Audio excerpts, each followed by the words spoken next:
မျိုးသားတယောက်ကသူ့ချစ်သူဖျားနေတာမို့လာတွေ့တာပေါ့။ तू ကအမျိုးသမီးရဲ့ဆောင်အောက်မှာမွေအမီးကြီးတစ်ချောင်းကိုတွေ့လိုက်ရတယ်။အဲ့တော့အမျိုးသားကလည်းမကြသေးခင်ကတွေ့ရတယ်လို့သတင်းထွက်နေတဲ့မွေကြီးကိုသွားသတိရတာပေါ့။သူ့ချစ်သူကိုမွေကြီးကရစ်ပတ်ထားတာပဲလို့ထင်လိုက်တာပေါ့နော်။အမျိုးသမီးကသူ့ကိုချက်ချင်းထွက်သွားဖို့ပြောလိုက်တယ်။အမျိုးသားကဆောင်ကိုမလိုက်ပြီးမွေကိုလည်းသူ့ကိုရစ်ပတ်မနေဘူးပြောတယ်။ဒါပေမဲ့အမီးကြီးကသူ့ကိုနဲ့ဆက်နေတာကိုတွေ့လိုက်ရတော့တကယ်ကိုလန့်သွားတာပေါ့။အမျိုးသားကကြောက်လန့်တကြားထွက်ပြေးသွားပါတော့တယ်။အမျိုးသမီးကတော့တကယ်ကိုရင်ကွဲနာခဲ့ရတာပေါ့။သူတို့ရဲ့အချစ်ကဘလုံးနဲ့နဲပါစေသူ့ရဲ့ပုံစံအမှန်ပေါ်လာတာနဲ့ရရဆက်ဆက်စွန့်ပစ်ခံရတော့မှာပဲဆိုတာကိုသူသိနေခဲ့တာပေါ့အဲ့ဒီအချိန်မှာပဲအမျိုးသားကဆေးဖက်ဝင်အပင်တွေနဲ့ရေဒီနဲ့အတူပြန်ရောက်လာခဲ့တယ်သူကစောက်တုတ်ထဲမှာအားနေနေတဲ့မွေတွေဟာအားပြန်ပြီးဖို့အတွက်ရေနဲ့ပိုးဆာရွက်တွေလိုအပ်တယ်လို့ဖတ်ဖူးခဲ့တာပေါ့အမျိုးသားကအမျိုးသမီးကိုချက်ချင်းလုံးဂီယူတစိုက်ဖြူစုပေးခဲ့ပါတယ်အမျိုးသမီးကရေနဲ့ပိုးဆာရွက်တွေအကုန်စားပြီးတာကိုသူထိုင်ကြည့်နေခဲ့တယ်အဲ့ဒါနဲ့အမျိုးသားကချက်ချင်းပဲလိုအပ်တဲ့ပစ္စည်းတွေထပ်ရှာဖို့ထပ်သွားခဲ့ပါတယ်အဲ့ဒီမှာရွာသားတွေကမွေနှစိုးတစ်ကောင်ကိုဖမ်းထားတယ်လို့သူကြားလိုက်ရတယ်ဖမ်းထားတဲ့သူကသူ့ချစ်သူများလားဆိုပြီးစိုးရိမ်မိတာပေါ့အဲ့ဒါနဲ့သူသွားကြည့်တယ်ကန်ဆိုးတဲ့မိန်းကလေးတယောက်ကိုလောင်အိမ်ထဲမှာတော့ခတ်ပြီးထည့်ထားတာကိုတွေ့ရတယ်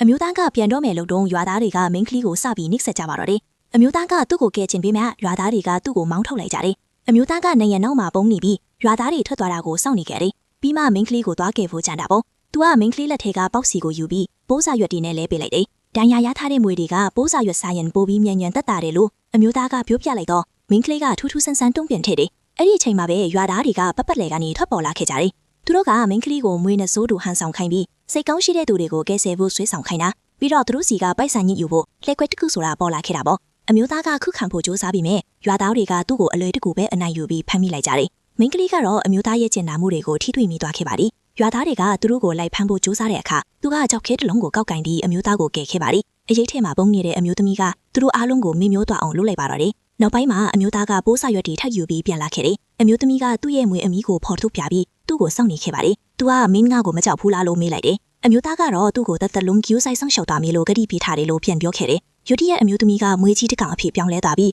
သူ့ကိုခုံအောင်လိုက်ပါတော့တယ်။အမျိုးသားကကြောက်လန့်တကြားနောက်ဆုတ်သွားတာပေါ့။အမျိုးသမီးကသူ့ဂတိကိုဖောက်ဖျက်ဖို့တတိရှိရင်သူ့ကိုတလုံးတည်းမျိုးချပစ်မယ်လို့ပြောလိုက်ပါတော့တယ်